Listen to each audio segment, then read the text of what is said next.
Hello everyone, welcome to Definite Solution. Today I am going to show you how to reinstall Wi-Fi driver real quick in Windows 10. So, if you are having trouble with your Wi-Fi connection, then you need to reinstall Wi-Fi driver. First, you need to open Device Manager, right click on the Start menu,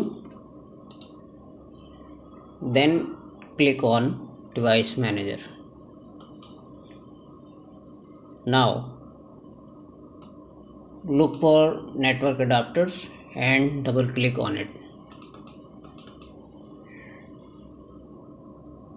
Now step 2 is uninstall and reinstall driver. Now find Wi-Fi. It might something like Wi-Fi adapter or wireless USB adapter. There, right click on it and uninstall device. Now click on uninstall.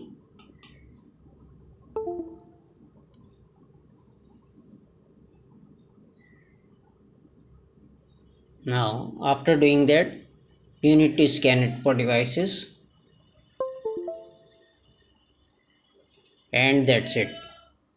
It should reinstall Wi-Fi driver and fix your Wi-Fi connection. If you find this video helpful, then give this video a like, and if this doesn't solve your problem, then drop a comment below. Thank you for watching.